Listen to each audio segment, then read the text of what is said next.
আল্লাহ বলেন জান্নাতের ভিতরে এক নাম্বার নিয়ামত হলো আর কোনদিন মরবি না।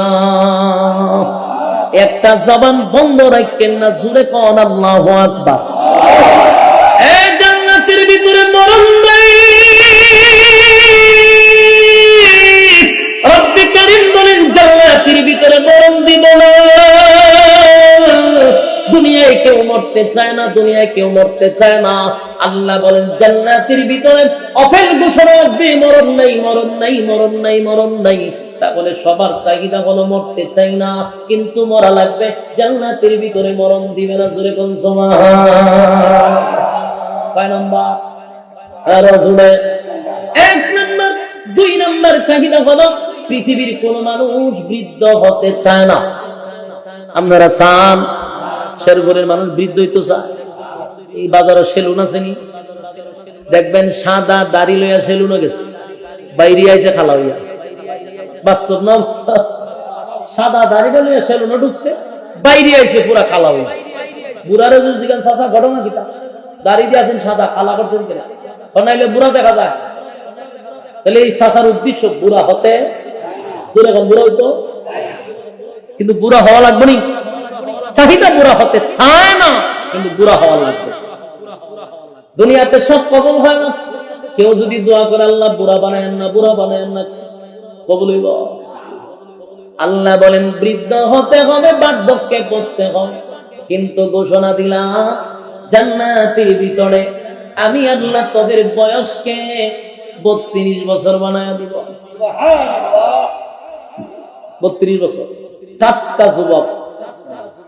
চামড়া ঢিল হবে না, চোখের জ্যোতি কমবে না, চেহারার গ্লেজ নষ্ট হবে না, দাঁত নড়াচড়া করবে না, টাটকা যুবক বানায় দিবে। বয়স 32, 33 হবে না। আপনারা আমার কথা বুঝতে চান? কার সামনে ওয়াজ করি? গুরুস্থান লক্ষণ এরকম হয়। শেরপুর ময়মনসিংহ ওয়াজ করেন আর গুরুস্থানের সামনে জিয়ারত করেন সমান কি? এরা মুর্দারা জিন্দা আল্লাহ না জানে। জান্নাতের ভিতরে বয়স যদি 32 হয়, এটা 33 হইতো না। আপনি কিতা বুঝতে চান? ঠিক আছে, আসিনি সুবহানাল্লাহ। আমরা সুবহানাল্লাহ কোন সময় কোন কেউ মারা গেলে আমার জানাই কি বুঝুন, আমরা এই সময় কই না।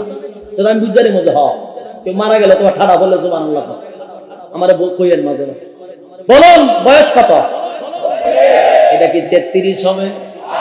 বয়স 32 দাঁড়াইছে, এটা 33 হবে না। তার মানে আর বৃদ্ধ হবেন না, টাটকা যুবক। সুবহানাল্লাহ। জান্নাতের আলোচনা যদি পয়গম্বর সাহাবায়ে কেরামদের সামনে করত, সাহাবীরা এত আনন্দিত হইত, শরীরের মধ্যে জজবা তৈরি হয়ে যেত, লাফাইতে শুরু করত। আমি ভাইরা আমার আপনাদের সামনে কিন্তু জান্নাতের আলোচনাই করতেছি। যাদের ভিতরে ঈমান ভরপুর, যাদের ঈমানি জজবা, আমার মনে হয় তারাই মজা পাবে, যাদের ঈমানি জজবা আছে আর জান্নাতের আশা লালন করে, তারাই মজা পাবে। আর যারা মনে করে যে আইছি খাইতাম আর ঘুমাইতাম, চতুষ্পদ জানোয়ার যেইভাবে জীবন যাপন করে, আমরা জিন্দিগি এরকম, হেরার শরীরে তো জজবা আসবেই না। জান্নাত নিয়ে চিন্তা করে অনেক, মনোযোগ দিয়ে শুনে। সাহাবায়ে কেরাম সবচেয়ে বেশি আনন্দ পাইতো জান্নাতের নাজ নিয়ামত আলোচনা করলে, লাফাইতে শুরু করতে পারে আনন্দের শুরু। এক নাম্বার হলো মরণ নাই, দুই নাম্বার হলো বৃদ্ধ হবেন না, বয়স হবে 32, আর কোনদিন বৃদ্ধ হবেন না। এটা কয় নাম্বার? একটু দিলের কান লাগায় শুনে। আমি জানি রাত বেশি হয়ে গেছে, এত রাত্রে প্রধান বক্তা উঠাইলে মানুষ কেমনে আর বসে থাকতো? প্রত্যেকের তো বাড়ি ঘর আছে, দূর দূরান্ত থেকে অনেক মানুষ হয়েছে, কিন্তু বেশি সময় দেরি করতাম না, বসেন। আপনারা বিরক্ত আর আগে ছেড়ে দেন। আর ওয়াদা কিন্তু করছেন, যারা যাইতেছেন আমি খেয়াল করতে দিই, মুনাফিক হয়ে যাইতেছেন কিন্তু সাবধান। এই যুবক ভাই, দুই নাম্বার হলো বুড়া হবেন না, বৃদ্ধ হবেন না। দুনিয়ায় যদি কেউ দোয়া করে আল্লাহ আমারে বৃদ্ধ বানাইয়েন না গো, দোয়াটা কি কবুল হবে? মক্কার ইমাম যদি দোয়া করে কামব। তাহলে দুই নাম্বার, দুনিয়া আফসোস থেকে গেল, জান্নাত আফসোসের জায়গা না। তিন নাম্বার হলো, তিন নাম্বার হাতে কই নেন, তিন নাম্বার হলো মানুষ একটা ভালো বডি চায়। কি চায়? স্মার্ট বডি চায়। যারা 6 ফুট লম্বা এরা চিন্তা করে আমি যদি 7 ফুট হইতাম, আর যারা 5 ফুট এরা চিন্তা করে আমার এখানে 6 ফুট আল্লাহ বানাইল না। বলুন তো দেখি, 5 ফুট ওয়ালা যদি সারা জীবন দোয়া করে 6 ফুট হইব? দেখি দোয়া কবুল হইব? মক্কার ইমাম দিয়া করে লেখা তাহলে দেশের যত 26 ইঞ্চি আছে সবাই গেল 32 ইঞ্চি, ঠিক নেই? দোয়া কবুল হবে না। রব্বে কারীম বলেন এইসব দোয়া কবুল হবে না। আফসোস, দুনিয়া আফসোসের জায়গা, আফসোস থেকেই যাবে। সম্মানিত শুধু কোরআন শোনার জন্য আসছেন, যেই কোরআন নাজিল হইছে 1500 বছর আগে, এখনো আছে, কিয়ামত পর্যন্ত থাকবে। বয়স 1500 বছর, আজ পর্যন্ত কোরআনের একটা নক্তা এদিক সেদিক হইছে? শব্দ তো দূরের কথা, একটা নক্তাও পরিবর্তন হইছে? বলুন, বান নিচে কয় নক্তা? তার নিচে, সান নিচে 3 নক্তা। সান নিচে না উপরে? এই যে নক্তাগুলি 1500 বছরের ভিতরে, তার নিচে যে 2 নক্তা, তার উপরে, এটি কি কমছে? বান নিচে একটা ছিল, এখন কি নাই? না আছে? 1500 বছরের ভিতরে একটা নক্তারও পরিবর্তন হয় নাই। সুবহানাল্লাহ। এটা কিন্তু একটা মুজিজা কোরআনের। আর না হয় 100 বছর একটা গ্রন্থের হইলে এটার রাইটারের নামই পাওয়া যায় না। আর এখানে 1500 বছর একটা নক্তারও পরিবর্তন নাই। কারণ কি জানেননি? কারণ হলো কোরআনের দায়িত্ব আল্লাহ কোন মানুষের হাতে দেয় নাই। আমার কথা আপনারা বুঝেন? বুঝলে আল্লাহর রাস্তে একটু হানা বললেন। আপনারা যখন হানা বলবেন তখন আমার কথা বলার আগ্রহ, উৎসাহ বাড়বে। আমি বুঝবো যে আমার কথা বুঝতেছে। আর চুপ থাকলে বুঝবো কথা বুঝে নাই। বলুন, কোরআন আল্লাহর হাতে না মানুষের হাতে? আল্লাহ কিন্তু মানুষের হাতে দায়িত্ব দিচ্ছে না। যদি মানুষের হাতে দায়িত্ব দিত, বিসমিল্লাহর বাও 24 সালে পাইতেন না। কথা হয় না? 24 সালে আইসা আমরা বিসমিল্লাহর বাও পাইতাম না। এটা এর আগে গায়েব হয়ে যেত। যদি খালি মানুষের হাতে দায়িত্ব থাকতো, গায়েব হইতো কেমনে? যদি দেশের রাষ্ট্রের কাছে কোরআন থাকতো, যদি দেশের যারা দেশ চালায় তাদের হাতে যদি আল্লাহ কোরআন দিত, তাহলে এক বাদশা আসতো, আয়েশা বলতো যে কোরআনের এই 26 আয়াত জিহাদ সম্পর্কে এটা উঠায় দাও। তো দেশের বাদশা যদি বলে রাখার ক্ষমতা কারো আছে, উঠায় দিত। এই বাদশা যাওয়ার পরে আরেক বাদশা বলতো নামাজ সম্পর্কে যত আয়াত আছে সব উঠায় দাও। বাদশা বললে রাখার ক্ষমতা কারো আছে? ফর্দার ব্যাপারে যত আয়াত আছে উঠায় দাও। বাদশা বলছে রাখার ক্ষমতা কারো আছে? উঠায় দিত। এইভাবে উঠায় দাও করতে করতে 2024 সালে দেখা যেত বিসমিল্লাহর বাড়াও নাই। তখন ঠিক এই জন্য আল্লাহ বলেন আমি মানুষের হাতে দায়িত্ব দেই নাই। পার্শ্ববর্তী দেশ আমাদের দাদার দেশে কিন্তু 26 আয়াত উঠায় দেওয়ার জন্য একটা ষড়যন্ত্র চলছিল, ওই যে জিহাদ সম্পর্কে আয়াত, কিন্তু পারছেনি। কারণ দায়িত্ব তাদের হাতে না। আল্লাহ নিজে বলেন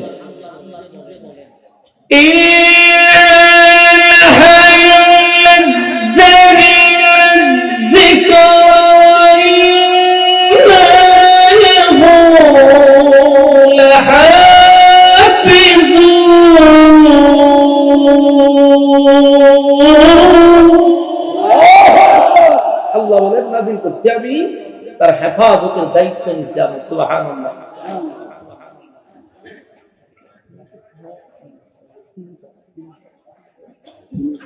তাহলে আবার চিন্তা করেন, আল্লাহ বলেন নাযিল করছি আমি, হেফাজতের দায়িত্ব কার হাতে? দায়িত্ব কার হাতে? যদি মানুষের হাতে দায়িত্ব দিত কোরআন শেষ। কিয়ামত পর্যন্ত একটা নক্তাও পরিবর্তন করার সাহস পৃথিবীর কারণে আল্লাহ হেফাজত করছে। দুনিয়ার যে কোরআন আমরা কাগজের কোরআন, অনেক অমুসলিমরা, অনেক নাস্তিকরা মনে করে কোরআন কাগজেরটা যদি ধ্বংস করে দেই তাহলে পৃথিবীর থেকে কোরআন উঠে যাবে। এটা তো কাগজের কোরআন, কিন্তু জমিনে জিন্দা কোরআন আছে। কি কোরআন? জিন্দা কোরআন আছে। যেমন কিছুক্ষণ আগে প্রায় 64 জন হাফেজের মাথায় পাগড়ি দেওয়া হয়েছে। এগুলো সব জিন্দা কোরআন। সুবহানাল্লাহ। সব জিন্দা কোরআন। এইভাবে কিয়ামত পর্যন্ত জিন্দা কোরআন থাকবে। তো কোরআন পৃথিবীর থেকে সরানোর কোনো সুযোগ নাই। কারণ প্রত্যেকের সিনায় পুরা কমপ্লিট কোরআন লইয়া বলিছে। আপনার কাগজের কোরআন জ্বালায় দিলেন, কিন্তু জিন্দা কোরআন জ্বালাইবেন কেন? এই জন্য কোরআন থাকবে কতদিন? কিয়ামত পর্যন্ত। সেই কোরআন থেকে আপনারা কথা শুনতে আসছেন। পৃথিবীতে যত গ্রন্থ আছে, প্রত্যেকটা গ্রন্থের রাইটারের একটা বক্তব্য আছে। শেষ পৃষ্ঠায় রাইটার বলে যে এই গ্রন্থটা লিখতে যদি আমার কোনো ভুল হয়, আপনারা ধরিয়ে দিবেন, পরবর্তীতে এটা সংশোধন করব। কিরম পাইছেন নি আপনারা? এখন দেখছি নাম্বারও দিয়ে দেয় শেষ পৃষ্ঠা। তাহলে বোঝা গেল রাইটার দুর্বল, তার দুর্বলতা প্রকাশ করছে যে আমার ভুল হইতে পারে। শুধু পৃথিবীতে একটা গ্রন্থ আছে যার হেডলাইনে লেখা ভুল নাই। সুবহানাল্লাহ আসেনি? পৃথিবীতে একটা গ্রন্থ যার হেডলাইনে কি লেখা ভুল নাই। আজ পর্যন্ত কোন বুদ্ধিজীবী ভুল ধরতে পারছে? আল্লাহ কোরআনের হেডলাইনে বলে দিচ্ছে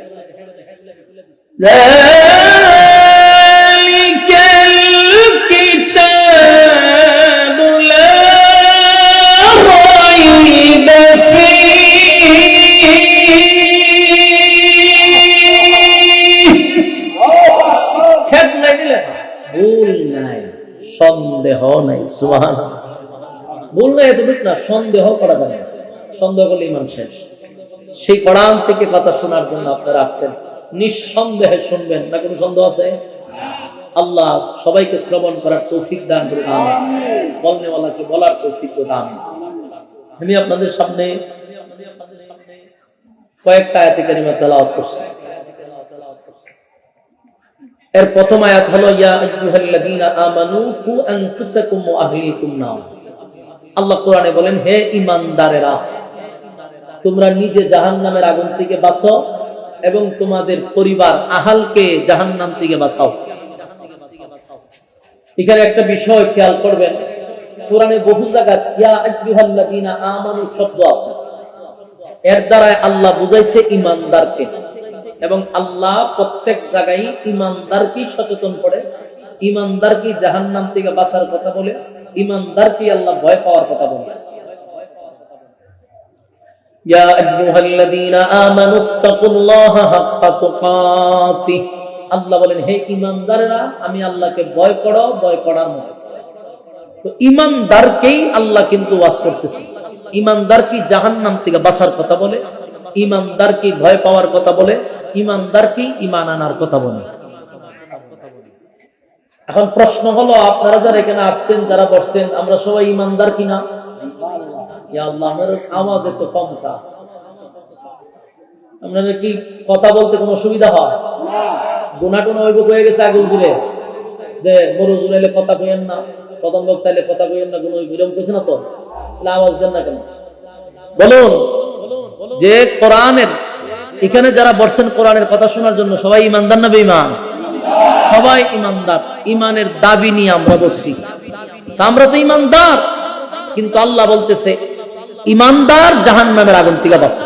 বলার তো দরকার ছিল যে কাফের তোমরা জাহান্নাম থেকে বাঁচো, বেঈমান তোমরা জাহান্নাম থেকে বাঁচো। ঈমানদাররে বলছে জাহান্নাম থেকে আমাদের বাঁচার কথা। বাঁচতে চান কিনা আপনারা? কেউ জাহান্নামে যাইতে চায়? আচ্ছা বলুন, কোন মুসলিম অমুসলিম কেউ জাহান্নামে যাইতে চায়? অমুসলিমকে জিজ্ঞাসা করবেন যে দাদা কই যাবেন মরার পরে? স্বর্গে যেতেছে, মানে সড়কে যায়, নরকে না। মুসলমান বলবে জান্নাতে যেতে চাই, জাহান্নামে না। মোট কথা, সবার দাবি, সবার এক কথা, আমরা জান্নাতে যেতে চাই। জান্নাত কি আপনার মামুর বাড়ি? জান্নাত শ্বশুর বাড়ি? সবার দাবি দি জান্নাত। ঘটনা কি? জান্নাত ছাওয়ার চাইলেই জান্নাতে যাওয়া যায়। জান্নাতের জন্য শর্ত আছে না নেই? আমি সহ, আপনারা সহ সবাই জান্নাতে যেতে চাই, কিন্তু জান্নাতে যাওয়ার জন্য অবশ্যই 100% শর্ত আছে। বিনা শর্তে আপনাকে আমাকে আল্লাহ জান্নাত দিবেন। বলুন, জান্নাতে যাওয়ার জন্য শর্ত আছে নি? শর্তগুলো জানা দরকার। 1 নাম্বার শর্ত ইল্লাল্লাযীনা আমানু। 1 নাম্বার শর্ত কি? ঈমান। ঈমান আনো কার উপরে? আল্লাহ। জান্নাতে যাওয়ার 1 নাম্বার শর্ত হলো ঈমান আনতে হবে আল্লাহর উপর। তাহলে এই কথাটা তো আল্লাহ আমরাই বলতেছে, ইমানদারই কিন্তু বলতেছে ইমান আনো আমি আল্লাহর।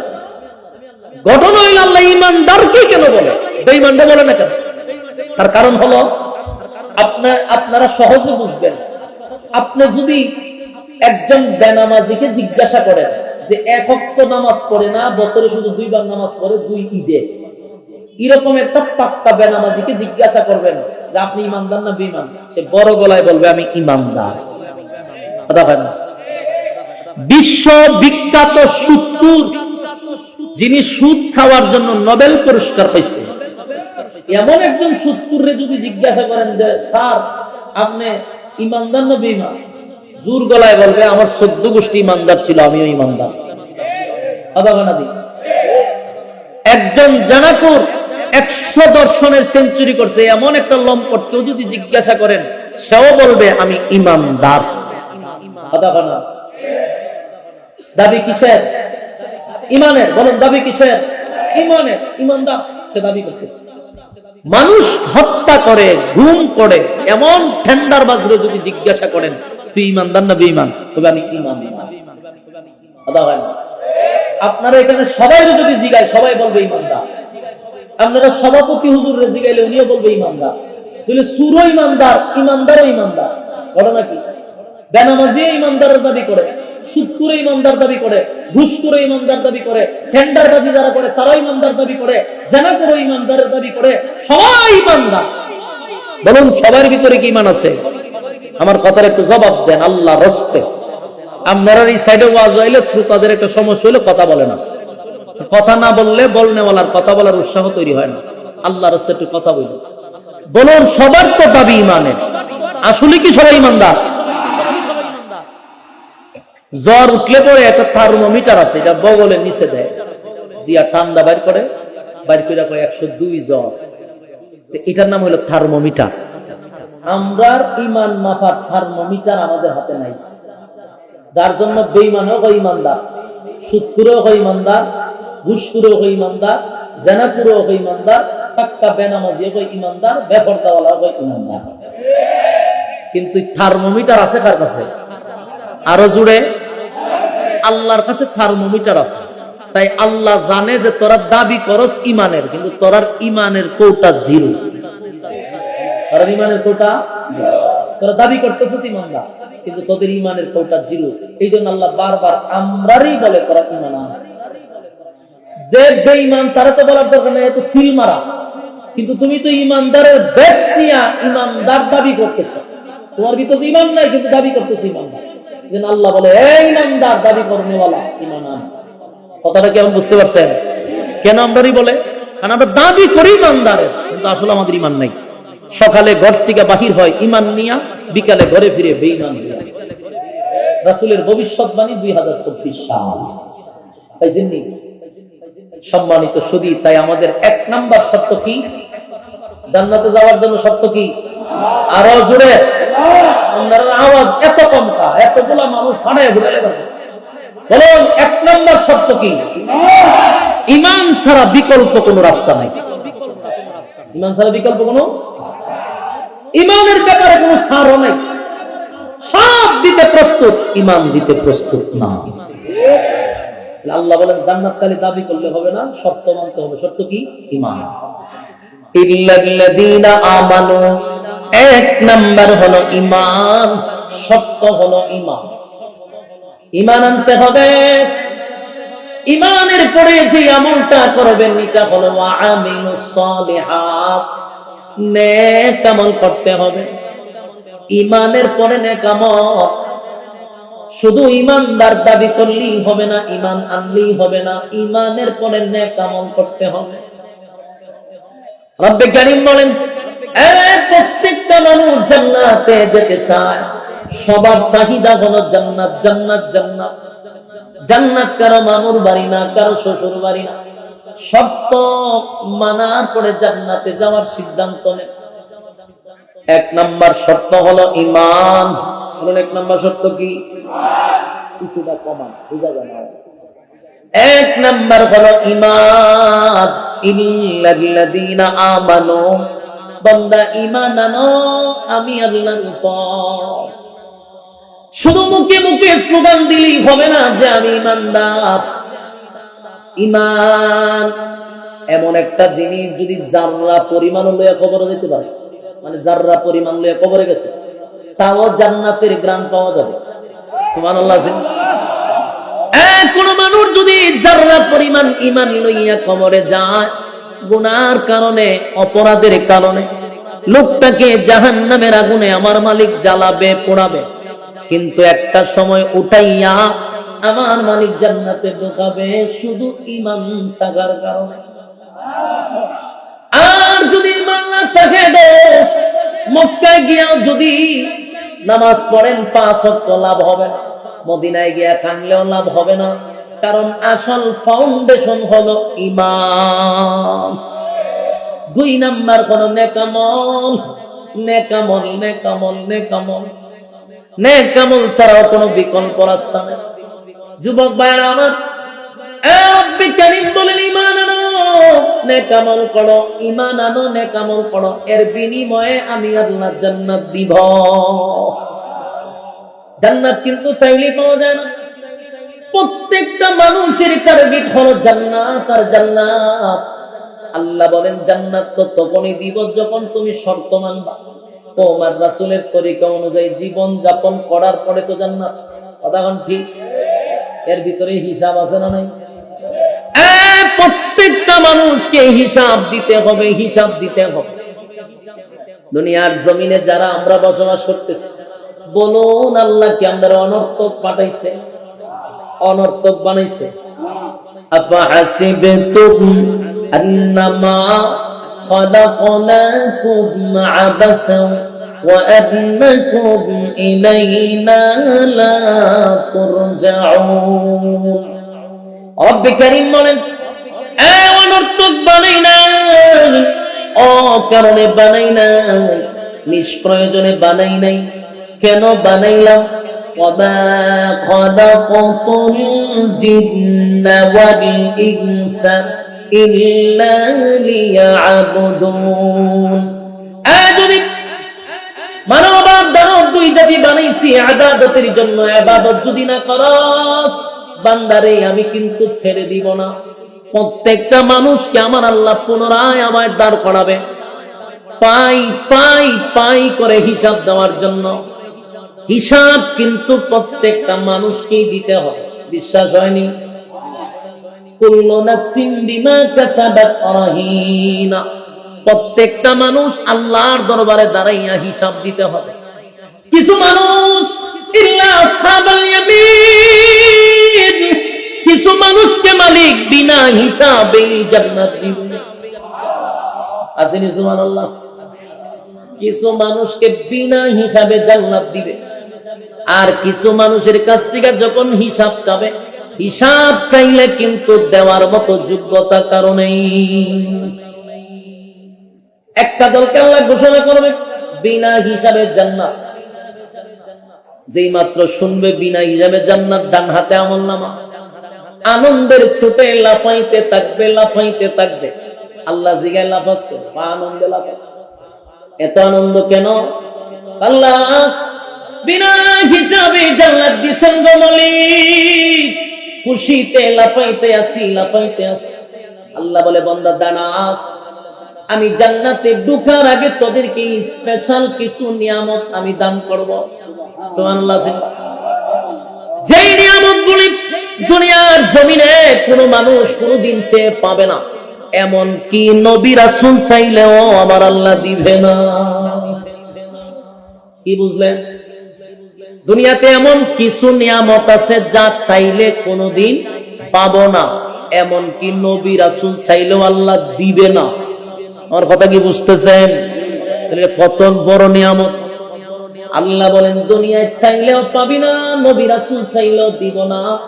এমন নিয়ামত আমি আল্লাহ জান্নাতে না চাইতেই তোদেরকে দিয়ে দিব।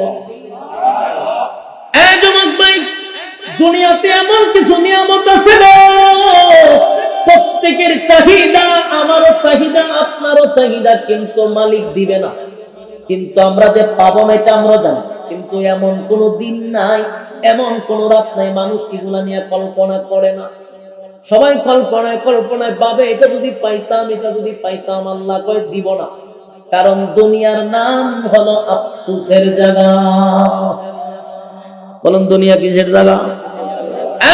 দুনিয়া আফসোসের জায়গা। দুনিয়া কোনদিন আফসোস করা হয় না, আফসোসের জায়গা। জান্নাতে আফসোস থাকে না। দুনিয়াটা একটা স্যাম্পল, আখিরাত হলো গোডাউন। বলুন দুনিয়া কি? আরো জোরে, আখিরাত হলো গোডাউন। তাই গোডাউনে আল্লাহ ভরপুর রাখছে, স্যাম্পল নিয়ে আপনার চাহিদা পূরণ হবে না। আল্লাহ রাব্বুল আলামিন জান্নাতীদেরকে উদ্দেশ্য করে বলবে, জান্নাতীরা রে শুন, আমি আল্লাহ তোদেরকে বলে দেই, এমন কোন নিয়ামত নাই যেই নিয়ামত আমি জান্নাতে রাখি নাই। আর দুনিয়াতে এমন কিছু তোর চাহিদা ছিল যা কোনোদিন তুই পাস নাই, পাবিও না, তোর আগেও ছায়া পায় নাই, তোর পরেও পাবে না। এই নিয়ামত গুলো জান্নাতের ভিতরে না চাইতেই আমি আল্লাহ দিয়া দিব। সুবহান। এর মধ্যে এক নাম্বার, হাতে গণেন একটা করে, আমি বলবো আপনারা হাতে গণবেন। এক নাম্বার, পৃথিবীর কোন মানুষ কি মরতে চায়? আপনারা চান? আমি চাই। পৃথিবীর কোন মানুষ মরতে চায় না গো, কেউ মরতে চায় না। এখন কেউ যদি দোয়া করে, আল্লাহ আপনি আমার মরণ দিয়েন না, মক্কায় গিয়াও যদি দোয়া করে রে, দোয়া কবুল হইব? কথা দিবেন না। মক্কায় গিয়া দোয়া করলে দোয়া কবুল হবে না, কারণ এই দোয়া কোনদিন কবুল হবে না। কুল্লু নাফসিন যায়িকাতুল মাউত, প্রত্যেকটা প্রাণী মৃত্যুর স্বাদ গ্রহণ করতেই হবে। তাহলে দোয়া করলে কবুল হবে না। নবীরাও যদি দোয়া করতো, আল্লাহ মরণ দিয়েন না, দোয়া কবুল হইতো? কথা হয় না। তাহলে বলছিলাম, এক নাম্বার, দুনিয়াতে মানুষের চাহিদা হইল আল্লাহ মরণ দিয়েন না। কথা কই না দি? আল্লাহ মরণ দিয়েন না, কিন্তু প্রত্যেকটা মানুষ মরতে হবে। আল্লাহ বলেন জান্নাতের ভিতরে এক নাম্বার নিয়ামত হলো আর কোনদিন মরবি না। একটা জবান বন্ধ রাখেন না, জোরে কোন আল্লাহু আকবার। এই জান্নাতের ভিতরে মরণ নাই। রব্বে কারীম বলেন জান্নাতের ভিতরে মরণ দিব না। দুনিয়ায় কেউ মরতে চায় না, আল্লাহ বলেন জান্নাতের ভিতরে অফেল ঘোষণা হবে, মরণ নাই। তাহলে সবার চাহিদা হলো মরতে চাই না, কিন্তু মরা লাগবে। জান্নাতের ভিতরে মরণ দিবে না। জোরে কোন সুবহান। কয় নাম্বার? আরো জোরে। এক নাম্বার। দুই নাম্বার চাহিদা হলো পৃথিবীর কোন মানুষ বৃদ্ধ হতে চায় না। আপনারা চান? শেরপুরের মানুষ বৃদ্ধ হইতে চায়। এই বাজারে সেলুন আছে নি, দেখবেন সাদা দাড়ি লইয়া সেলুনে গেছে, বাইরে আইছে খালা হইয়া। বাস্তব না? সাদা দাড়িটা লইয়া সেলুনে ঢুকছে, বাইরে আইছে পুরা খালা হইয়া। বুড়ারে যদি জিজ্ঞাসা, চাচা ঘটনা কিটা, দাড়ি দিয়ে আছেন সাদা, খালা করছেন কিনা? নাইলে বুড়া দেখা যায়। তাহলে এই চাচার উদ্দেশ্য বুড়া হতে, বুড়া হইতো, কিন্তু বুড়া হওয়া লাগবে নি। চাহিদা বুড়া হতে চায় না, কিন্তু বুড়া হওয়া লাগবে। দুনিয়াতে সব কবুল হয় না। কেউ যদি দোয়া করে, আল্লাহ বুড়া বানায়েন না, কবুল হইব? আল্লাহ বলেন বৃদ্ধ হতে হবে, বার্ধক্যে পৌঁছতে হবে, কিন্তু ঘোষণা দিলাম জান্নাতের ভিতরে আমি আল্লাহ তোদের বয়সকে 32 বছর বানায় দিব। 32 বছর, টাটকা যুবক। চামড়া ঢিল হবে না, চোখের জ্যোতি কমবে না, চেহারার গ্লেজ নষ্ট হবে না, দাঁত লড়াচড়া করবে না, টাটকা যুবক বানায় দিবে। বয়স 32 আর 33 হবে না। আপনারা আমার কথা বুঝতে চান? কার সামনে ওয়াজ করি? গুরুস্থান লক্ষণ এরকম হয়। শেরপুর ময়মনসিংহ ওয়াজ করেন আর গুরুস্থানের সামনে জিয়ারত করেন সমান কি? এরা মুর্দারা জিন্দা আল্লাহ না জানে। জান্নাতের ভিতরে বয়স যদি 32 হয়, এটা 33 হইতো না। আপনি কিতা বুঝতে চান? ঠিক আছে, আসিনি সুবহানাল্লাহ। আমরা সুবহানাল্লাহ কোন সময় কোন কেউ মারা গেলে আমার জানাই কি হুজুর, আমরা এই সময় কই না, তাহলে আমি বুঝারি মধ্যে কেউ মারা গেল তোমার ঠাড়া বলে সুবহানাল্লাহ আমার কইয়ের মাঝে বলুন বয়স কত? এটা কি 33 হবে? বয়স 32 দাঁড়াইছে, এটা 33 হবে না, তার মানে আর বৃদ্ধ হবেন না, টাটকা যুবক। সুবহানাল্লাহ। জান্নাতের আলোচনা যদি পয়গম্বর সাহাবায়ে কেরামদের সামনে করত, সাহাবীরা এত আনন্দিত হইত, শরীরের মধ্যে জজবা তৈরি হয়ে যেত, লাফাইতে শুরু করত। আমি ভাইরা আমার, আপনাদের সামনে কিন্তু জান্নাতের আলোচনাই করতেছি।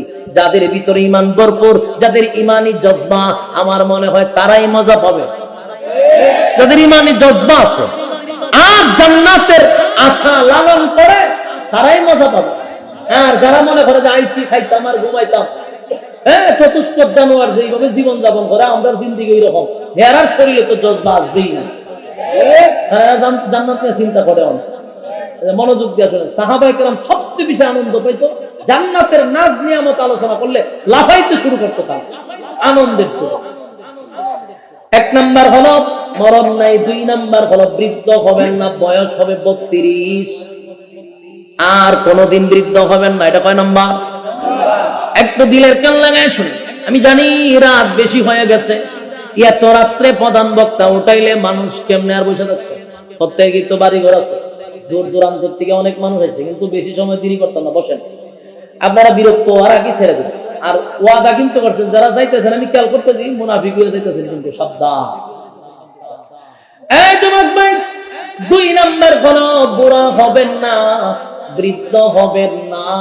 দুনিয়ায় যদি কেউ দোয়া করে আল্লাহ আমারে বৃদ্ধ বানাইয়েন না গো, দোয়াটা কি কবুল হবে? মক্কার ইমাম যদি দোয়া করে কামব। তাহলে 2 নাম্বার, দুনিয়া আফসোস থেকে গেল, জান্নাত আফসোসের জায়গা না। 3 নাম্বার হলো, 3 নাম্বার হাতে কই নেন, 3 নাম্বার হলো মানুষ একটা ভালো বডি চায়। কি চায়? স্মার্ট বডি চায়। যারা 6 ফুট লম্বা, এরা চিন্তা করে আমি যদি 7 ফুট হইতাম। আর যারা 5 ফুট, এরা চিন্তা করে আমার এখানে 6 ফুট আল্লাহ বানাইল না। বলুন তো দেখি, 5 ফুট ওয়ালা যদি সারা জীবন দোয়া করে 6 ফুট হইব? দেখি দোয়া কবুল হইব? মক্কার ইমাম দিয়া করে লেখা হইব? তাহলে দেশের যত 26 ইঞ্চি আছে সব হয়ে গেল 32 ইঞ্চি, ঠিক নেই? দোয়া কবুল হবে না। রব্বে কারীম বলেন এইসব দোয়া কবুল হবে না। আফসোস, দুনিয়া আফসোসের জায়গা, আফসোস থেকেই যাবে। 5 ফুট ওয়ালা 6 ফুট হবে না। আল্লাহ বলেন জান্নাতের ভিতরে কমপক্ষে এক একটা মানুষের বডি হবে 60 হাত লম্বা, কমপক্ষে 60 হাত। কিতা বুঝে? আর এখন তো বেশি শ্বাস করলে পেট জায়গা আগে দিয়ে, এটা পেট নাই, একদম স্লিম বডি। প্রয়োজনে পেটের মধ্যে এইভাবে থাকবে, কয়েকটা তাকিদের কিতা কয় 6 প্যাক, ঠিক না? এরকম থাকবে। আদম আলাইহিস সালাতু ওয়াস সালামের মতো বডি আল্লাহ বানায়া দিব কমপক্ষে 72, কমপক্ষে 60 হাত, কমপক্ষে কয় হাত? 60 হাত লম্বা থাকবে। আর কারো আফসোস থাকবে না যে আমারে খাটো বানাইছে, তারা লম্বা বানাইছে, সবাই এক লেভেলে, কেউ 1 ইঞ্চিও বেশি নাই। হ্যাঁ, আপনি 4টা দিকে যেতে আমার একটু লম্বা, এই তো ওইরকম নেই, এক সমানে বডি, লম্বা থাকবে 60 হাত। সুবহানাল্লাহ। কয় নাম্বার হইছে? 3 নাম্বার, বডি ভালো থাকবে আদম নবীর মতো, 3 নাম্বার। 4 নাম্বার হবে মানুষ যদি কালো হয়, এই মানুষটা দোয়া করলে কোনদিন সুন্দর হইব? আচ্ছা, কেউ যদি ঘুমাই বসে, আল্লাহ আমি ঘুমাইলাম খালা মানুষ, ঘুমতি করতে যেন আমি ধল হয়ে যাই, কবল হইব নি? মক্কার ইমাম দিয়া দোয়া করাইলো, খালা মানুষ কোনদিন সুন্দর হয়েছে নি? কত দিয়ে পারে সুন্দর হয় না? হ্যাঁ, বিয়ার আগে মাইয়ার হয়, খালা মাইয়ারে সুন্দর হইয়া লাগে। বাস্তব সমস্যা এটা কি অরিজিনাল? হ্যাঁ, এটা যে করে বেশিরভাগ আল্লাহর উপর দিয়া যারা মার্কেটিং করতে চায়, পরিণাম ভালো হয়। কি ক্রিম বাড়ি যে মুখ মাখলে সুন্দর হয়ে যায়, এটা যে সুন্দর হইলে আল্লাহর উপর দিয়ে তুই মার্কেটিং করছ, কিছুদিন দলা হয়, ওই এর কিছুদিন পরে গাল দেখা যায় খামড়ায় তো রাখছে, উষা নেশা ওইয়া ঠিলা মিলা হয়ে যায়। এর কিছুদিন পরে ডাক্তারের কাছে নেওয়ার পরে ডাক্তারে কয় স্কিন ক্যান্সার। বলেন কি ক্যান্সার? ওই যে আল্লাহর উপর দিয়া পণ্ডিতি করছে, বানাইছে আল্লাহ খালা, হ্যাঁ তাই সুন্দর হইছে, কেন সুন্দরের পরিণাম স্কিন ক্যান্সার। সাবধান, আল্লাহর উপর দিয়ে পণ্ডিতি করা যাবে। খালা বানাইছে আল্লাহ, তো এটার উপরে আপনি থাকতে হবে, কারণ দুনিয়া আফসুসের জায়গা। আপনি সুন্দরটা দিকে আফসুস করবেন, এই স্বাভাবিক। সব আফসুস দুনিয়ায় পুরা হয় না। আমার কথা কি বুঝতেছেন? কিন্তু আফসুস থেকে গেল। দোয়া যদি করেন আল্লাহ আমার সুন্দর বানাই দেন, সুন্দর বানাই দেন, কোনদিন কি লোকটা সুন্দর হইল? কালো মানুষ যদি সুন্দর হইত, বেলালে হাফসি কিন্তু সুন্দর হয়ে যেত। কথা হয় না? পয়গম্বরের অত্যন্ত মহব্বতের একজন সাহাবী হযরত বেলাল, হয়তোবা কালো মানুষ সুন্দর হইলে বেলাল তো হয়ে যেত, কিন্তু বেলাল যেহেতু সুন্দর হয় নাই রে, পৃথিবীর কোন মানুষ যদি দোয়া করে সুন্দর হওয়ার জন্য কখনোই সম্ভব না। আল্লাহ বলেন এই যে আফসোস, হায়রে আমি যদি সুন্দর হইতাম। আফসোস আসেনি?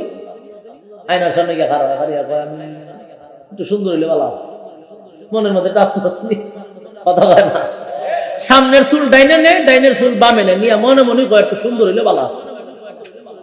এই যে আফসোস, এটা হলো দুনিয়া। বলেন আফসোসের জায়গা দুনিয়া। কেন মানুষ কোনদিন সুন্দর হয় না? মনে মনে বলতে থাকে হায়রে আমি যদি সুন্দর হইতাম। আল্লাহ কয় আফসোস পোড়া করব জান্নাতের ভিতরে, আমি আফসোস পোড়া করে দিব। প্রত্যেকটা মানুষের চেহারা হবে ইউসুফ নবীর মতো সুন্দর। ইউসুফ নবী কত সুন্দর জানেননি?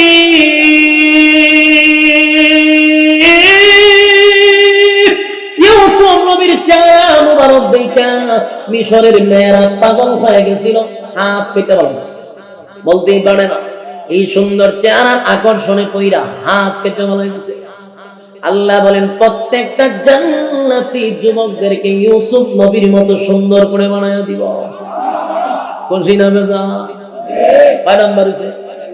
4 নাম্বার সৌন্দর্য বানায় দিবে, দুনিয়ায় আফসোস পোড়া হবে না। 5 নাম্বার হলো কণ্ঠ। 5 নাম্বার কি? অনেক মানুষের কণ্ঠ সুন্দর না থাকার কারণে মনে মনে একটা আফসোস থাকে, আইরে আমার যদি কণ্ঠ সুন্দর হইতো আমি শীত করে খাট করে হলাই দিতাম। ঠিক নেই? একটা আফসোস থাকে। কণ্ঠের দরকার আসেনি?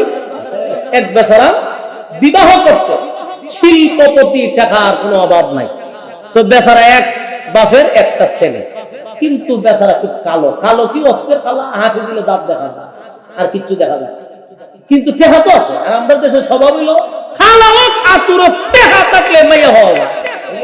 ঠিক খালা হোক টেহা আছে, আমার টেহা আছে, কোনো অসুবিধা নেই। তো মাইয়া একটা বিয়া করে যে এমন সুন্দর, একেবারে পরীর মতো সুন্দর। আচ্ছা, অন রাত্রের বেলায় বাসুর রাত্রে যখন গেছে জামাই বেচারা বউয়ের কাছে গিয়া ঘুমটা তুললাতে এত খুশি, সব বনাশিটা দিয়ে চান্দের আলো, বেচারা খুব খুশি। বউ যখন চোখ তুলে জামাই দেখছে, বিড়ি শিক্ষা দিয়ে বেউসে সব বনাশ ঘটনা দিয়ে ভিন্ন। বউরে ডাক দে, বউ বউ চোখ তুলে আবার চিল্লি, আবার খান্দে। এই খান্দন দিকে বয় হয়ে গেছে। ঘটনা কি? আমার এত বিশাল রাজপ্রসাদে ঢুকাইছি, টাকা বোঝান আমার বউ খান দেখে, কিন্তু বিয়া করলে হল বোঝান সেরা দিকে দেখান, খালি বউর খান দেখে এই তদন্ত নিতে তুমি খান দেখো।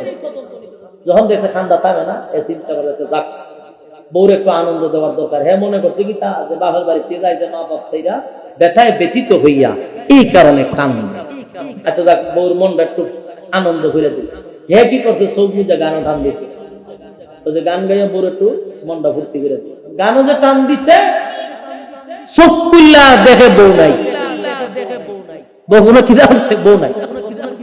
অহন তো হে মহা মুসিবত রে।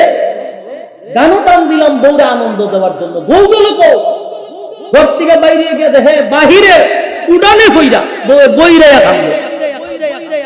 অহনে বাড়ি গিয়ে বউ তুমি গরম বইয়া খানছো, তোমার আনন্দ দেওয়ার লেগে গানও টান দিল। আগেই তো বাবা আছেন গরম বইয়া খান, তখন বাইরে মাটিত করে খান। তো ঘটনা কি? তো বাইরে আগে খানছিলাম তোর সেরা দীক্ষা, আর অহন খান দি তোর গলা উল্লা। দুই ব্যথায় ব্যতীত হয়ে আমি আর ঘরে থাকতে পারছি না, মাটিত করে খান। আমার বাপ এটা কিতা দিল, গলাও নাই সেরাও নাই। তখন হে মাথার তাপায় কপালের গরের কপাল। মাথার তাপায় কি কপালের গরের কপাল। আমার যদি কণ্ঠটা থাকতো, এই যে আফসোস, আল্লাহ হয়তো দুনিয়া। বলেন আফসোস কোথায়? জান্নাতের ভিতরে প্রত্যেকটা জান্নাতীকে আমার মালিক এমন একটা কণ্ঠ দিবে যেই কণ্ঠটা হবে দাউদ পয়গম্বরের কণ্ঠ। দাউদ পয়গম্বরের কণ্ঠ কত সুন্দর জানেননি? দাউদ পয়গম্বর যখন তেলাওয়াত করে তার গ্রন্থের থেকে যখন টান মারত উড়ন্ত পাখিরা জমিনে বৈশা যাইত, এমনকি হিংস্র প্রাণীরা পর্যন্ত চতুর্দিকে ঘেরাও করে বসে যাইত, এমনকি সমুদ্রের মাছগুলা লাফাইতে লাফাইতে দাউদ নবীর কাছে চলে আসতো। সুবহানাল্লাহ। আল্লাহ রাব্বুল আলামিন দাউদ পয়গম্বরকে এমন একটা কণ্ঠ দিছে গো, এমন একটা কণ্ঠ দাউদ নবীরে দিছে। আল্লাহ বলেন জান্নাতের ভিতরে প্রত্যেকটা জান্নাতীকে আমি দাউদ নবীর মতো কণ্ঠ দিব। চিল্লায় এখন সুবহানাল্লাহ। আপনারা প্রত্যেকটা আঙ্গুলে আঙ্গুলে গইনা গইনা খুব ভালো করে ফলো করেন। 1 নম্বরে মরদ নাই, 2 নম্বরে ভালো বৃদ্ধ হবেন না, 3 নম্বরে বডি বালা, 4 নম্বরে চেহারা সুন্দর, 5 নম্বরে কণ্ঠ সুন্দর। এবার 6 নম্বর হলো মানুষ রাজত্ব চায়। কি চায়? মানুষ রাজত্ব চায় রে, মানুষ রাজত্ব চায়। কেউ যদি মেম্বার হইতে পারে, মনে মনে চিন্তা করে যদি চেয়ারম্যান হইতে পারতাম খেলা দেখাইতাম। আর চেয়ারম্যান সাহেব ফাউলারায়া চিন্তা করে আমি যদি উপজেলার চেয়ারম্যান হইতে পারতাম খেলা দেখাইতাম। উপজেলার চেয়ারম্যান সাহেব বসে বসে চিন্তা করে এমপি যদি হইতে পারতাম। তার মানে সবাই তো রাজত্ব চায়, রাজত্ব কেউ ছাড়তে চায় না। রাজত্ব যদি 20 বছর হয় ছাড়তে চায়, 15 বছর প্লাস কেউ ছাড়তে চায়। কথা বলেন, রাজত্ব কেউ ছাড়তে চায় না, কারণ এই চেয়ারের মধ্যে এত মজা, এত মজা, কামড় দিয়া ধরে রাখে, কেউ স্থানীয় নামাইতে পারে না।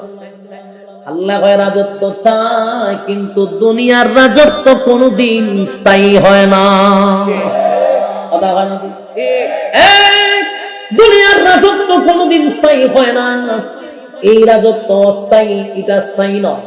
আল্লাহ বলেন রাজত্ব দিলেও বিরোধী দল তাকে পেশার আসে, আমি চেয়ারে বসছি, আরেকটা দল আমারে লামানোর জন্য চেষ্টা করে, এই যে একটা পেরেশানি, স্থায়ী না। আল্লাহ বলেন রাজত্ব আমি দুনিয়ায় নয় পরকালে দিব। দুনিয়া আফসোসের জায়গা, জান্নাতের ভিতরে আমি রাজত্ব দিব। কমপক্ষে নিম্ন স্তরের একটা জান্নাতীকে এই পৃথিবীর 10টা পৃথিবীর সমান জান্নাত দিয়ে দিব। রাজত্ব পাইবি রে, বিরোধী দল থাকবে না, বিরোধী দল থাকবে না, কেউ লামাবে না, মিছিল দিবে না, মিটিং করবে না, ককটেল ফুটাবে না, গাড়ি করবে না, হামলা হবে না, মামলা হবে না, একক রাজত্ব চালাইবেন, আপনাকে কেউ বাধা দিবে না। এমন রাজত্ব দুনিয়ায় হয় না, এমন রাজত্ব জান্নাতে দেওয়া হবে। 6 নম্বর গেছে, 6 নম্বর। 6 নম্বর রাজত্ব। 7 নম্বর হলো সব আছে, সব আছে। এখন দরকার বউ। বউ দরকার আছে। হ্যাঁ মাতুন না যে আপনারা এই আওয়াজ তো কম করে ঘটনা কি কোনো কারণ আছে? 6 নম্বর কি লাগবে? আরো জুড়ে জুড়ে হয় না, পাশে যদি আবার মহিলারা থাকে বেই দিয়ে মারি লিবো বাড়িতে দিলে। 6 নম্বর হলো বউ লাগবে। এটা আল্লাহ জানেনি। দুনিয়ার বউয়ের আফসোস আপনার ভিতরে আসেনি, এটা জুড়ে কয়েন না কইলা আছে। যে বড় যদি জানতে পারে আপনার বউয়ের আশা আছে, আজকে ধরে দেখে শুনেন। আল্লাহ বলে আমি তোদেরকে বউ দিছি দুনিয়ায়, এটা স্যাম্পল। বলুনটা কি? জান্নাতে গোডাউন, দুনিয়া স্যাম্পল, জান্নাত গোডাউন। স্যাম্পল চিনুন আপনারা? দানের চাউলের দোকানে যাবেন, গিয়া দেখবেন ছোট্ট ছোট্ট লবণ দানের মতো কয়েকটা সামনে তো রাখেন লবণ দিয়া, ওই চাল দিয়া একটু চালি গিয়া যখন ভাই চাল দেন, বলে কোনটা লাগবে দেখেন, তখন মেজাজ করে বলে একবার মিনিমাম 1 বস্তা চাল যদি ভিক্ষা রাখছো দিগান, তখন দেখবেন মালিক তোকে বেটা তুই কয় টন নিবি, কয় ঠাক নিবি, কয় এটি স্যাম্পল। এটি কি? স্যাম্পল। তোর খালি পছন্দ কর, পিছে গোড়াও। দুনিয়া হলো গোডাউন, স্যাম্পল। জান্নাত হলো গোডাউন। আল্লাহ কয় দুনিয়ায় 60টা অনুমতি দিছে। কয়টা দিছে? চারটা কি আপনার কপালও আছে? একজনেরও নাই। ঠাড়া পড়ছে বাংলাদেশের জন্ম নিয়ে, কথা হয় না? বাংলাদেশে জন্ম নিয়েছেন, কপালও ঠাড়া পড়ছে। কারণ বাংলাদেশে এমন একটা দেশ, এই দেশে প্রেম প্রীতি করণ যায়, আকাম কুকাম করণ যায়, কোনো অসুবিধা নাই। কিন্তু কেউ যদি হালাল তরিকে বিয়ে করে দুইটা, তো মানতে পারে হালায় লুচ্ছা। তখন ঠিক লোক সুবিধা না, বিয়ার আরে কিরে তো হালাল জিনিস, তুই লুচ্চা কস্তা কইটা লুচ্চা। আর প্রেম করছে 10টা, মানতে শুনলে হয়তো এক বয়সে করে, এটা এনজয়। যেটা কি তা কর, চিন্তা করেন আমাদের ব্রেন কি পরিমাণ ওয়াশ করছে। ইহুদি খ্রিস্টানদের কালচার আমাদের ভিতরে ঢুকায়া দিচ্ছে। প্রেম প্রীতি করা যায়, কয়টা এনজয়। এক একটা পোলা মানে 10টা 12টা করে প্রেম করে, এটা নিয়ে লুচ্চাও হয় না, কিচ্ছু হয় না, কয়টা এনজয় বলে। আর কেউ যদি হালাল তরিকায় গুনাহ থেকে বাঁচার জন্য 2টা করে, তো হালাল লুচ্চা। চিন্তা করছে মানুষের মুভমেন্ট কিভাবে ঘুরাইছে। আর যদি আপনি কোন মেয়ে বিয়া করেন, বয়স একটু কম হয়, এটার একটা বাল্য বিয়া। কি বিয়া? বাল্য বিয়া মানে দণ্ডনীয় অপরাধ। ছোট বাচ্চা বিয়া করে দিত না, 11 বছর 12 বছর। কিন্তু বাল্য প্রেম কেন হয় না, আমার এটা বুঝতে। বাল্য প্রেমে দইরা কেন জেলখানাত নেয় না? ছোট ছোট ফুরি বানার লগে মাইয়া বানার লগে প্রেম করে, এটাতে বাল্য প্রেম হয় না। বাল্য বিয়া আছে, বাল্য প্রেম নাই। কথা ঠিক? এই আইন, আইনের দ্বারা বুঝছেন। যাক, সব খাওয়ান যেত না, বুঝে নিচ্ছি, সব খাওয়া যায় না। কারণ এখন যে অবস্থা শুরু হয়েছে, এমনি শরীর থেকে শরীর হয়ে যেতে পারে। বাইরে ভাই কোন যে সঙ্গে জন্ম নিছি, বইয়ের পাতায় লেখা থাকে আমি আগে ছেলে ছিলাম, আমি মনে মনে মেয়ে হয়ে গেছি। মানে আমার নাম শরীফ ছিল, আমি শরীফা হয়ে গেছি। এগুলো বইয়ের পৃষ্ঠায় লেখা। আপনার বাচ্চা কাচ্চা আগামীতে এগুলো পড়বে এবং শিখবে। এর প্রতিবাদে একজন শিক্ষক সে প্রতিবাদ করতে গিয়ে ওই বইয়ের পৃষ্ঠাটা টান দিয়ে ছিঁড়ে ফেলছে। আমার প্রশ্ন হলো, আমি প্রতিবাদ করার জন্য যদি পৃষ্ঠা ছিঁড়ন লাগে, আমার টাকার কিনা আমি ছিঁড়ে দিলাম, কিন্তু এটার কারণে তাকে চাকরির থেকে বাতিল করে দিছে। আপনি চাকরি করতে পারবেন কেন? বইয়ের পৃষ্ঠা ছিঁড়ছে। এখন তুমি তো ওনার চাকরি বাদ দিয়ে দিছ কেন? বইয়ের পৃষ্ঠা ছিঁড়ছে তো উনি একটা। এখন যে সারা বাংলাদেশের লক্ষ লক্ষ হাতা শিখতেছে, সারা বাংলাদেশ থেকে সিরা শুরু হয়েছে। কয়জনটা তুমি মানে বরখাস্ত করবা? কয়জনটা? শোনো, এটা 96% মুসলমানের দেশ। এটা কোন রাম ভণ্ডের দেশ নয়, এটা কোন নাস্তিক আর মুরতাদদের দেশ নয়। এটা আলেমদের দেশ, শাহজালালের দেশ, শাহপুরের দেশ, এটা স্বামীর হুজুরের দেশ, এটা সাইফুল হাদিসের দেশ। এই দেশে কোন ইহুদি খ্রিস্টানদের এজেন্ডা বাস্তবায়ন করতে দেওয়া হবে না।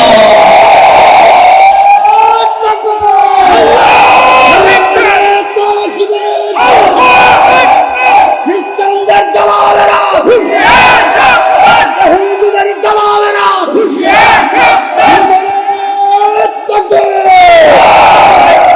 শেরপুর জেলাবাসী আপনারা কে কোন দল করেন এটা সম্পূর্ণ ব্যক্তিগত, কিন্তু আমাদের একটা পরিচয় হলো আমরা মুসলমানের ভয়ের মুসলমান। আমাদের সব কিছু দিতে পারি, ঈমান কারো কাছে বিক্রি করতে পারি না। আমার আগামী পছন্দ নাস্তিক হবে, এটা আমি বাবা হিসাবে কখনো বরদাস্ত করতে পারি না। আমরা স্পষ্ট দেখতে পাচ্ছি আগামী প্রজন্ম নাস্তিক বানানোর জন্য এক গভীর ষড়যন্ত্র হচ্ছে। শিক্ষা প্রতিষ্ঠানটাকে পণ্য বানিয়ে দেওয়া হচ্ছে। এখন সময়ের দাবি, যদি আপনারা এইভাবে নাস্তিক্য মতবাদ যদি বাতিল না করেন, আগামী প্রজন্ম আলেম প্রজন্ম হবে, মানুষ মাদ্রাসামুখী হবে, স্কুল কলেজে লাঠি মারবে না। ঠিক কিনা বলেন? কারণ আমার সন্তান দিছি স্কুলে বেঙ্গল লাফানো শেখানোর জন্য নয়, আমার সন্তানকে আমি ডিমবাজি শেখানোর জন্য স্কুলে দেই নাই। আমার গান জানানোর টাকা দিয়া, আমার পরিশ্রমিক দিয়া মাদ্রাসা স্কুলের বেতন দিচ্ছি, আমি ড্রাইভারের বেতন দিচ্ছি ডিমবাজি শিখতে লাগিয়া, বেঙ্গল লাফানো শেখার জন্য। শরীর থেকে শরীর কিভাবে হয় এরকম কুসংস্কার, এমন ধরনের নাস্তিকবাদী পড়ালেখা আমার দেশে হতে পারে না। এটা অন্য দেশে যাও, এই দেশে না। শোনেন, আমি আপনাদেরকে বলি, যদি আপনারা প্রতিবাদ না করেন, প্রস্তাবে আমি বলে দিলাম এখন প্রত্যেক জামাত থেকে তার প্রতিবাদ গড়ে তুলতে হবে। যদি চুপ থাকেন সমগামিতা পুরুষে পুরুষে বিবাহ হবে এই ৯৬% মুসলমানের কাছে। শুনেন একটা কথা আমি বলি, আল্লাহ মানুষের ইজ্জত আর সম্মান দিছে ফেরেশতাদের চেয়ে বেশি। আবার কোরআনেই বলছে আল্লাহ উলাইকা কাল আনআম বাল হুম আদাল, তার মানে চতুষ্পদ জানোয়ারের থেকে আরো নিকৃষ্ট। তো একদিকে আল্লাহ বলছে মানুষ ফেরেশতাদের চেয়ে দামি, অন্যদিকে আল্লাহ বলেন মানুষ কুকুর বিড়ালের চেয়ে নিকৃষ্ট। কেন? মানুষ যখন কোরআনের শিক্ষায় শিক্ষিত হবে মানুষ তার মর্যাদা চলে যাবে ফেরেশতাদের উপরে, আর মানুষ যখন কোরআনের শিক্ষার থেকে দূরে চলে যাবে এটা কুত্তা বিড়ালের চেয়ে নিকৃষ্ট হবে। চিন্তা করেন, একটা কুকুর যখন প্রেম করতে চায়, বিবাহ করতে চায়, তার শরীরের চাহিদা মিটাইতে চায়, এই কুকুরটা কিন্তু একটা কুকুর নিয়ে তালাশ করে, কথা কয় না? কুকুর নিয়ে তালাশ করে। খাস বাংলা কুত্তায় কুত্তিরে তালাশ করে, কথা কন ঠিক? কোন কুত্তায় কিন্তু কুত্তারে ধরে না, কথা কয় না? কুত্তারও রুচি আছে যে আমার খায়েশ মিটানোর জন্য একটা কুত্তি দরকার, কুত্তা না। কিন্তু মানুষ রূপী জানোয়ার গুলা কি পরিমাণ জানোয়ার হইলে মানুষ পুরুষকে পুরুষে ধরতে চায়, মহিলাকে ধরতে চায়। এগুলো শিখাচ্ছে স্কুলে। আপনারা যদি এর প্রতিবাদ না করেন পঙ্গু হয়ে যাবেন। ৯৬% ওলিয়া উলিয়ার দেশ, আলেম ওলামার দেশ। এখন ওরা ৪টার সময় দেখবেন মাদ্রাসাগুলিতে ছাত্রদের আনাগোনা। আপনারা যখন স্ত্রী পুত্র নিয়ে ঘুমায় যান আপনাদের এই মাদ্রাসাগুলি দিয়া দেখেন তাদের ৪টার সময় ৩টার সময় হুজুররা উস্তাদরা চোখের পানি ছেড়ে তাহাজ্জুদে বসে কান্নাকাটি করে। আপনাদের জন্য যদি এই দেশে এরকম কাজ শুরু হয় তাহলে গজব কিন্তু আপনাদের উপর না, সমানে গজব শুরু হইবে, সমান। আজকে বাংলাদেশে ভূমিকম্প হইলেও বাংলাদেশে ক্ষতিগ্রস্ত হয় না একমাত্র মাদ্রাসাগুলির কারণে। কারণ আপনারা জানেন কিনা, যারা আম পাবলিক তাদের উদ্দেশ্যে বলি, রাইতে ৩টার সময় ৪টার সময় গভীরে লুগাইয়া মাদ্রাসা যাইবেন, গিয়া দেখবেন অনেক উস্তাদরা তাহাজ্জুদে দাঁড়ানো, অনেক ছাত্ররা তাহাজ্জুদে দাঁড়ানো, চোখের পানি ফলাইতেছে, কোরআন শরীফ পড়তেছে। এদের বরকতে, এদের দুয়ার বরকতে, এদের চোখের পানির বরকতে জমিনে ভূমিকম্প হয় না। এদের বরকতে আপনারা এখনো দেখতে আছেন, আল্লাহর নিয়ামত পাইতেছেন। যদি মাদ্রাসাগুলি উঠে যান এদেশে গজব শুরু হইবে হমানে। যেমন লূত আলাইহিস সালামের উম্মতরা যখন লূত আলাইহিস সালামকে অবজ্ঞা করতে লাগলো, তারা যখন সমগামিতা লিপ্ত হয়ে গেল, আল্লাহ বারবার তাদেরকে হুঁশিয়ার করছে, রাসূল তাদেরকে বারবার হুঁশিয়ার করছে, তারা মানে নাই, সমগামিতা লিপ্ত হয়ে গেল। আল্লাহ এমন গজব দিছে হমানে ধুলিস্যাৎ করে দিছে। আপনারা কি চান বাংলাদেশে গজব হইতো? হ্যাঁ, গজব হইলে কি এরা রূপে পারবো না, আমরা রূপে পারবো? সবার উপরে। এই সময় ইমাম মুয়াজ্জিন আল্লাহ দেখতো না, হমানে গজব শুরু হইল। কেন? বলে তোমরা প্রতিবাদ করলা না কেন, তোমরা বাধা দিলা না কেন? এই জন্য প্রতিবাদ দরকার আছে না নাই? কি পরিমাণ রুচির মধ্যে কুত্তায় প্রস্রাব করছে চিন্তা করেন। রুচির মধ্যে কুত্তায় প্রস্রাব করছে, শরীফ থেকে শরীফা। আমি মনে মনে ছেলে, মনে মনে মেয়ে। চিন্তা করেন, গাঁজা মনে হয় মেয়াদ উত্তীর্ণ খাইছিল। এই খ্রিস্টানরা যে লেখছে এটা গাঁজা দেখাইছে, এটা মেয়াদ উত্তীর্ণ গাঁজা। এটা কয় সালের গাঁজা খাইছে নিজে জানেন, খাইয়া লেখছে যে আমি মনে মনে পুরুষ, মনে মনে মহিলা। আফসুস আফসুস, এত আলেম ওলামা আমাদের দেশে। সাবধান হয়ে যান, আপনারা প্রতিবাদ করবেন তো ইনশাআল্লাহ।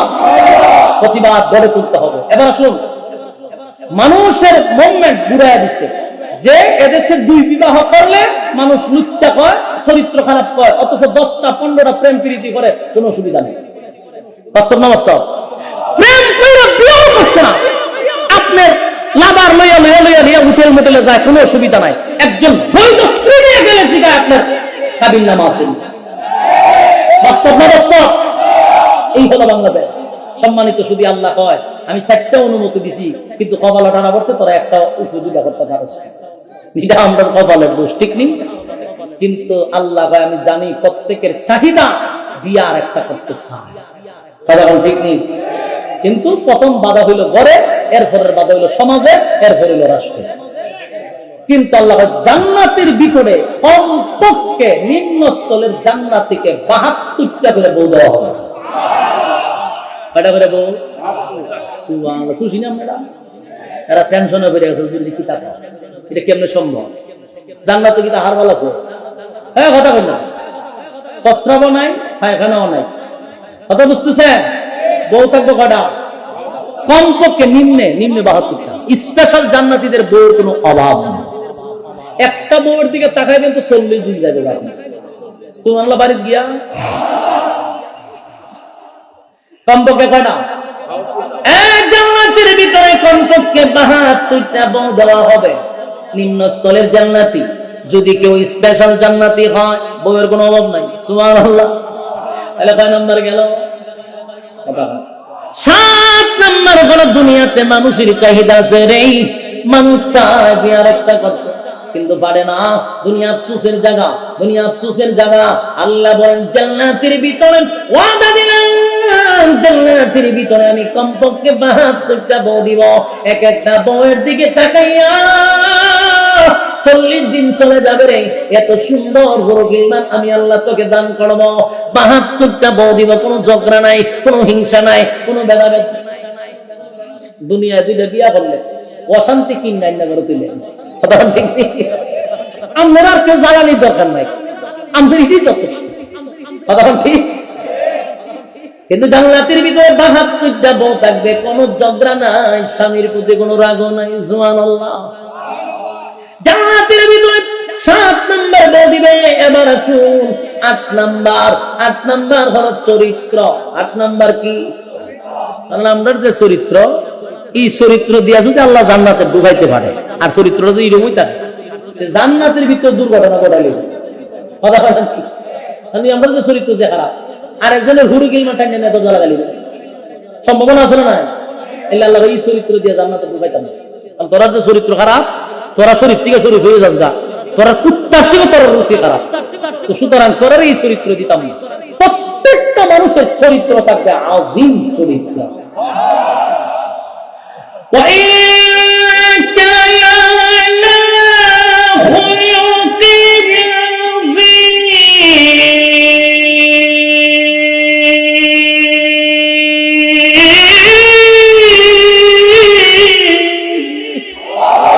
আল্লাহ আযীম চরিত্র কার জানো? বিশ্ব নবীর চরিত্র। প্রত্যেকটা জান্নাত থেকে এক একজন নবীর গুণ দেওয়া হবে, আর জান্নাতের মধ্যে প্রত্যেকটা জান্নাত থেকে আমার নবীর চরিত্র দান করবে, আযীম চরিত্র। সুবহান। আমি আপনাদের কাছে জানতে চাই কয়টা হইছে? 8টা হইল। একে একে আমরা 8টা বললাম। এই নিয়ামতগুলা দুনিয়াতে কেউ চাইলে কি পাবে? আরো জুড়ে কম। যদি মক্কার ইমাম দোয়া করে কাম হবে। কোন নবী রাসূল চাইলেও আল্লাহ দিবে না, জান্নাতের ভিতরে আল্লাহ না চাইতে দিবে। রব্বে কারীম বলেন একটা দলকে আমি বিনা হিসাবে জান্নাতের ভিতরে ঢোকাবো, আর তাদেরকে ঢোকানোর সময় নিয়ামতগুলা ফ্রি সার্ভিস দিয়া দিব। বান্দারে, তবে আমি তোদের কাছে জানতে চাই, অসংখ্য গণিত নিয়ামত তোদেরকে আমি আল্লাহ দিব, শর্ত আছে না নাই? শর্ত হলো ইল্লাল্লাযীনা আমানু, ঈমান আনতে হবে আমি আল্লাহর উপরে। প্রত্যেকটা মানুষ ইমানদারের ঈমান দাবি করে, ঈমানের দাবি করে। যারা এক ওয়াক্ত নামাজ পড়ে না তারাও ঈমানদার, সুদ খায় তারাও ঈমানদার, ঘুষ খায় তারাও ঈমানদার, 5 ওয়াক্ত নামাজ পড়ে গো, তাহাজ্জুদ পড়ে, মালিকের হুকুম মাইনা চলে, হালাল হারাম মাইনা চলে, এমন ব্যক্তিরাও বলে ঈমানদার। একটা বেনামাজিও কয় ঈমানদার। আল্লাহ বলেন ঈমানের দাবি করলেই চলবে না, ঈমানের পরে নেক আমল ওয়া আমিলুস সালিহাত, নেক আমল করতে হবে। মুনাফিকের খাসলত যদি নিয়ে চলেন তাহলে চলবে না, কারণ আমাদের সমাজে অনেক মুনাফিক আছে ঈমানদারের বেশ নিয়ে থাকে, মূলত আব্দুল্লাহ ইবনে উবাই ইবনে সুলুলের চেয়ে আরো ভয়ঙ্কর। সবগুলো আব্দুল্লাহ ইবনে উবাই ইবনে সুলুলের চেয়ে নিকৃষ্ট। এই যে সমস্ত আকাম প্রথম বাস্তবায়ন করা হচ্ছে, এরা কি বেঈমান না? সব ঈমানদারের দাবি করে, সব ঈমানদার দাবি করনেওয়ালা লোক, কিন্তু কাজ করতেছে সব আব্দুল্লাহ ইবনে উবাই ইবনে সুলুলের মতো, ঠিক কি না? তাই না? দেখেন মুনাফিকের ভূমিকা যারা পালন করতেছেন, আল্লাহর নবীর সামনে স্পষ্ট আয়াত দিয়ে জানায় দিয়েছেন কোন মুনাফিকের দোয়াটাও কবুল হবে না। এই মুনাফিকি খাসলত বন্ধ করার দরকার আছে না ভাই? আমরা কি বিরক্ত হইতেছেন? ছেড়ে দিতাম। লক্ষণে কয় হুজুর রাত অনেক হয়ে গেছে গা, 1টা বাজে গেছে গা, বিরক্ত হওয়ার লক্ষণ আপনাদের। আর 10টা মিনিট চালায় একটু বসেন। যুবক ভাই 10টা মিনিট সময় দেন, সিলালি কি কাম হইব, লড়াচড়া করতেছেন কেন? রায় ঠিক আছে একটা আমার আনছেন আপনারা 26 তারিখের লেগে, কিন্তু এখন কিন্তু 27 তারিখ চলতেছে। আমি কিন্তু 2 দিন ধরে ওয়াজ করতেছি, এই দিকটা আল্লাহ কইব। আমরা দাওয়াত দিয়েছেন 26 তারিখ 12টার পর, আপনার সাথে আমার কোনো সম্পর্ক নাই, কিন্তু এখন আপনারা মানে 27 তারিখ পর্যন্ত ওয়াজই করাইতেছে। এরপরে আপনারা যদি লড়েন, এটা আপনার দুর্বলতা, আমার কোনো দুর্বলতা, আমি বেশি করতেছি 2 দিন ধরে। গতকালকে 26 তারিখে শুরু করেছিলাম, 27 তারিখ পর্যন্ত ওয়াজই করতেছি। বইয়া তখন লড়িন না, তাহলে কয়টা পাইলাম? 8টা। জোরে কোন কয়টা? এটা কি শর্ত ছাড়া না বিনা শর্তে দিবে? শর্ত সাপেক্ষে নিয়ামত দিবে। সুবহান। বিনা শর্তে জান্নাত পাইতেন না, শর্ত আছে না নাই? এই জন্য আল্লাহ বলেন ইল্লাল্লাযীনা আমানু, 1 নাম্বার তোমরা ঈমান আনো। 1 নাম্বার ঈমান। কিন্তু ঈমান আনো ঈমানদারকে কেন বলে? কারণ হলো আমরা যারা ঈমানের দাবি করতেছি সব বেশ দিয়ে বসা। কি দিয়ে বসা? বেশ, বুজুর্গর বেশ দিয়ে বসা, কিন্তু ভিতরে হুদ্দা শয়তানি। সামনে দেয় ঈমানদার, ভিতরে কি? হুদ্দা শয়তানি আর শয়তান। যেমন মুনাফিক বোঝা যায় না। মুনাফিক বোঝা না কেমনে? আব্দুল্লাহ ইবনে উবাই ইবনে সুলুলকে যখন রাসূল দেখাইছে জিবরাইল যে এটা মুনাফিকের শব্দ, রাসূল পিছনে তাকায় অবাক হয়ে গেছে যে এটা তো আমার পিছনে নামাজ পড়ে। অথচ মুনাফিকের লিস্টের প্রথম হেডলাইনে আব্দুল্লাহ ইবনে উবাই ইবনে সুলুলের নাম। রাসূল চিন্তা করলো যে আমার পিছনে নামাজ পড়ে এই ব্যক্তিটার নাম উপরের কাতারে, আবার যত ধরনের ষড়যন্ত্র এই লোকটাই করে, অথচ পিছনে নামাজ পড়ে। রাসূলের মাথায় পাগড়ি, তার মাথায় পাগড়ি। রাসূলের শরীরে জুব্বা, তার শরীরেও জুব্বা। রাসূলের পকেটে মিসওয়াক, এমনকি তার পকেটেও মিসওয়াক। মুনাফিকের সবচেয়ে বড় লিডার। আমাদের এই সমাজের 12টা বাজাচ্ছে এক ধরনের নামধারী মুনাফিকরা। এই যে আইনগুলা ফাঁস হইতেছে, এটা কিন্তু বেঈমানের বাচ্চা বলতে ফাঁস করে না, মুসলমানের বাচ্চারা ফাঁস করতেছে। কিন্তু বেশদির আছে আব্দুল্লাহ ইবনে উবাই ইবনে সুলুল। কথা ঠিক না? কিন্তু জান্না রাখেন মুনাফিকের জানাজা রাসূল পর্যন্ত করাইল, মা হইছে। কথা কাটা দি। মুনাফিকের ছেলের নাম ছিল আব্দুল্লাহ। একদিন রাসূলের কাছে হুজুর আব্বা মারা গেছে। রাসূল তো জানে যে মুনাফিকের সর্দার। আল্লাহ রাসূল জিজ্ঞাসা, আমি এখন কি করব? হুজুর আমার তো বাপ, একটু মায়া লাগে। তো মায়া তো লাগা স্বাভাবিক। ওইটাও জানি আপনারা খুব কষ্ট দিচ্ছে, আপনার অনেক কষ্ট দিচ্ছে। আপনার পিছনে নামাজ পড়ছে, কিন্তু আপনার বিরুদ্ধে ষড়যন্ত্র করছে, ইসলামের 12টা বাজায় দিচ্ছে। রাসূল কখন আমি কি করতাম? আমার দিলে সাক্ষী দেয়, আপনি নবী নামাজ পড়াইলে আমার বাপে গুনাহ মাফ হয়ে যাবে। কথা বুঝতেছেন? মানে নবী যদি মুনাফিকের জানাজা পড়ায় দেয়, তাহলে গুনাহ মাফ হয়ে যাবে। তা আমার নবীর তো দয়া মায়ার কোনো সীমা নাই। রাসূল চিন্তা করলো যে